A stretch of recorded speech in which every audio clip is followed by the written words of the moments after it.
అయితే మనం కొన్ని రోజులుగా చూసుకున్నట్టయితే నీళ్ళకి సంబంధించి నిన్న కేటీఆర్ మాట్లాడుతూ నీళ్ళేమో చంద్రబాబుకి డబ్బులేమో మన రాహుల్ గాంధీకి చేరుస్తున్నారు రేవంత్ రెడ్డి అన్నట్టుగా మాట్లాడుతున్నారు. డబ్బులు ఈయన పోయి ఇచ్చొచ్చిందా? డబ్బులు ఈయన రాహుల్ గాంధీ పోయి ఇచ్చొచ్చిందా? ఈయన రేవంత్ రెడ్డి వెళ్ళి ఇచ్చొచ్చినట్టే మాట్లాడుతుంది. ఇప్పుడు రేవంత్ రెడ్డి ప్రభుత్వం, తెలంగాణ కాంగ్రెస్ ప్రభుత్వం వచ్చి రెండేళ్లు అయింది. రెండేళ్లలో ఏం చెప్తున్నాం రా బాబు? తండ్రి కొడుకులు, తండ్రి అది మీ బావలు అందరు మొత్తం కుటుంబం దోచుకున్నారు 10 ఏళ్ళు. రెండేళ్లలో కాంగ్రెస్ పార్టీ ఏం దోచుకున్నామని నీళ్ళు అటు ఇటు నిధులు ఇటని మాట్లాడుతున్నాం.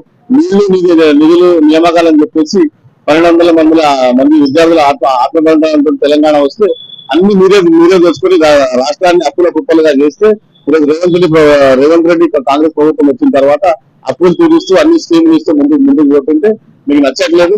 2 నెలల్లో మరి కాంగ్రెస్ పార్టీ దోచుకుందని మాట్లాడుతున్నావు.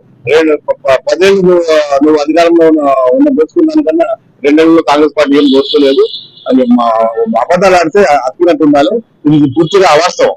అయితే దీని మీద మనం చూసుకున్నట్లయితే చంద్రబాబు చెప్పినట్టే రేవంత్ రెడ్డి నడుస్తున్నాడు, అందువలనే తెలంగాణ రైతులకు అన్యాయం జరుగుతుందని కేటీఆర్ ప్రస్తావించారు. ఇప్పుడు రైతులు చెప్పట్లేదు, రైతులు ఎక్కడా చెప్పట్లేదు. నీకు నువ్వే ఏదేదో ఊహించుకుంటే ఎట్లా? రైతులు ఎక్కడ చెప్తున్నారా? రైతులు డబ్బులు వస్తున్నాయని చెప్తున్నారు, నీళ్ళు వస్తున్నాయని చెప్తున్నారు. 50,000 కోట్ల రుణమాఫీ చేసిర్రు. మరి అన్ని రైతులనే సంతోషంగా ఉంటే నీకు వచ్చిన నొప్పి ఉంది. నీకు అధికారం లేదని నువ్వు బాధపడుతున్నావు తప్ప రైతులు అందరూ సంతోషంగా ఉన్నారు. నువ్వు ఎక్కడో సంతోషంగా లేవు. ఈ రాష్ట్రానికి పట్టిన శని ఏంటంటే నువ్వు ఒక్కడివే. నువ్వు నీ తండ్రి, నీ చెల్లెలు.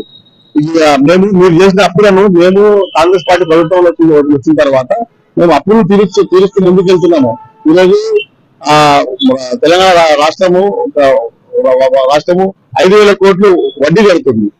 18,000 కోట్లు లాభం అయితే 22,000 కోట్లు అది నష్టంగా చూపిస్తుంది.